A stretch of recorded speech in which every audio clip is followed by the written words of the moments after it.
Hopefully you watched our first video where we introduced the 1.5 box. In that video, I shared the story behind this change that we're making to the program in Phase 2. We're introducing the 1.5 box to add more structure and clarity around your food choices while also helping you to draw clearer boundaries with the foods that cause weight gain. In Phase 1, the Phase 1 box is unique. It's a very tight structure that allows you to get on a roll with your food choices, and it provides lots of volume for very few calories. But the choices are limited by design, because limiting your food choices is what helps you to get on a roll with your weight loss in the first place. But at some point, we need more variety, and that's where the 1.5 box comes in. So we got down to piloting this idea in Phase 2, and our members have been phenomenal in their collaboration with us on this. We've learned a ton together, and we've now developed a short list of guidelines for helping you to decide what's in your 1.5 box and what's not. And this is, of course, on the days that you've planned to be in the 1.5 box. You see, more than anything, the 1.5 box is a goal-setting tool. It's a way to add more structure to Phase 2 on the days that you target as 1.5 box days. Now, if it's your daughter's wedding or your alma mater has made it to the national championship, well, maybe that's not the day to be shooting to be in the 1.5 box. It will be up to you to determine how many days of the week you plan to be in the 1.5 box. And what's happening with your weight will be a good barometer for how much you lean into this new tool on any given week to help you keep your calories in check. And we think that you'll find the 1.5 box simply gives you more structure in Phase 2, much more so than simply tracking your shake, entree, fruits and vegetable routines, and your physical activity as we've been doing in Phase 2 for some time now. So this now brings us to the big question. What's in your 1.5 box exactly? Now notice what I'm stressing here, your 1.5 box, because your 1.5 box is not going to be the same as someone else's. Everyone's palate is different, and different people are tempted by different foods. So there's a process for building your 1.5 box, and it's driven by 4 key guidelines. The first of which is to go slow. The goal is to add foods to your 1.5 box slowly. In today's food environment with thousands of weight gain foods, there may be a tendency to want to add a lot of options to your 1.5 box right away because we all love variety, right? Well, we need to think very clearly about this, because the fact is, if your 1.5 box gets too wide, even with lots of healthy choices, just the fact that there are so many different foods introduces decision anxiety and potentially even a little decision fatigue. And that can lead to eating outside the 1.5 box. Think about it. How many times have we all said, I'm just going to eat healthy today, only to find the day goes off the rails because there wasn't enough structure in the day?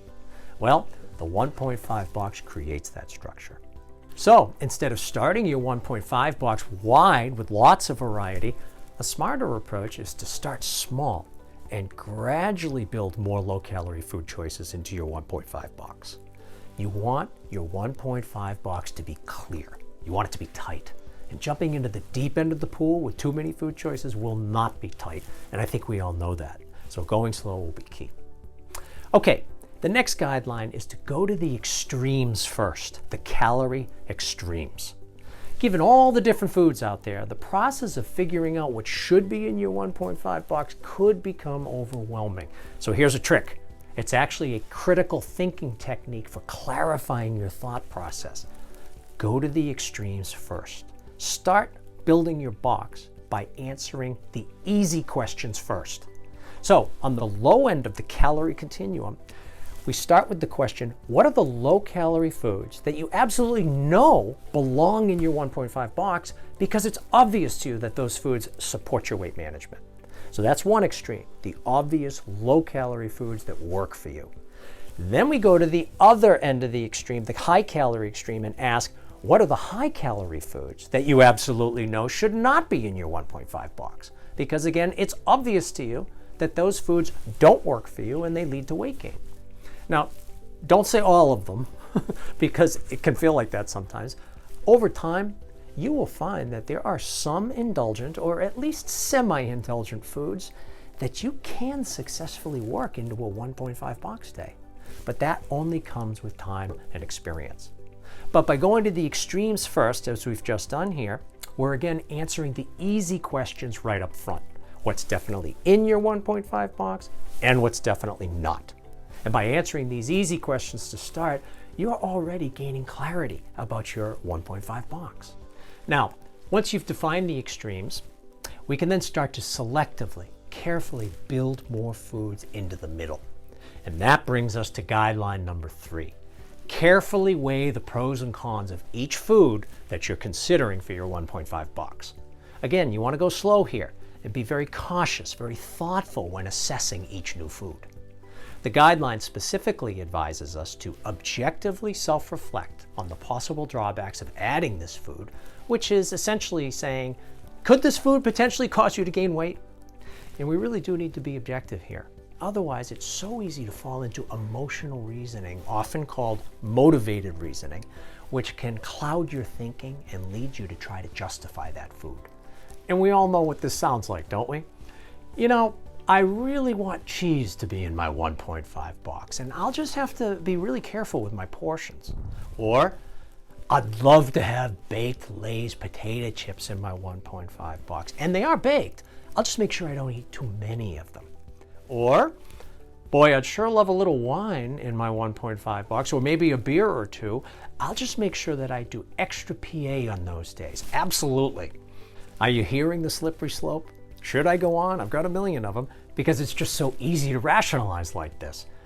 But if even a small part of you, if we're being honest, has some concerns about a specific food, or you just aren't sure that that food is going to help you keep your calories in check on that day, then it shouldn't be in your 1.5 box. It's as simple as that. There are plenty of other food options in the middle ground between the extremes that will make a day in your 1.5 box satisfying enough for you to cross the finish line on that day.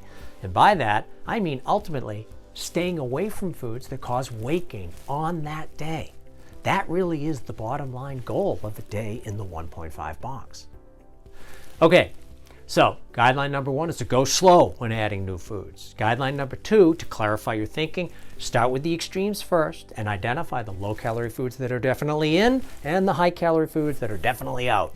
Then we have guideline number 3, objectively weigh the pros and cons of each additional food you're considering for your 1.5 box.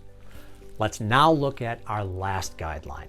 It's sort of an extension of the first one, and it's this: assume that less is better.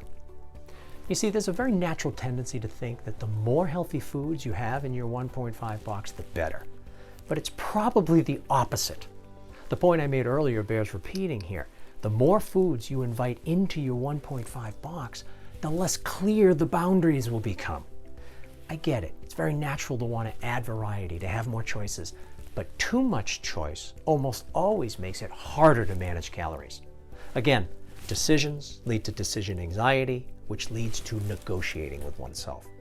So, while you want enough options in your 1.5 box to help you stay away from weight gain foods and keep your calories in check, you don't want so many choices that it starts to get fuzzy. So that's the general guideline: less is better. Okay, those are our 4 guidelines for building your 1.5 box. Now, as I end here, I just want to acknowledge one more point. As you're building your 1.5 box, it's pretty normal to want clear-cut answers, especially when you're working in this middle ground between the 2 calorie extremes. But weight management and eating a healthy, lower-calorie diet in today's world of unending food choices is complicated, and the answers are often not black and white. This work requires nuance.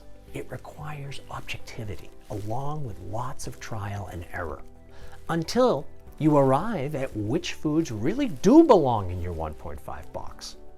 You see, the 1.5 box is like a book, and you are the author who is writing it. And writing the chapters is a process. It's not a single event. So you may need to tolerate the gray zone from time to time and tolerate some feelings of uncertainty at times, some writer's block, if you will, as you apply these guidelines to help you through the process of building your 1.5 box. But, and this is a very big but, Just because we don't have all the answers doesn't mean we don't have any. Phase 2, just as it is right now, before we introduced the 1.5 box, has been very good at helping people to stay in action with their weight management. But now, with the 1.5 box, we're answering some very important questions that we really haven't been asking in phase 2 until now. And by answering those questions, we're bridging the gap between the very high level of structure in phase 1 and the sometimes much less structured experience in phase 2. So let's keep working together on this and figure out how we can use the 1.5 box as a goal setting tool to support you more than ever with your work on your weight. We are looking forward to it. Thanks for watching.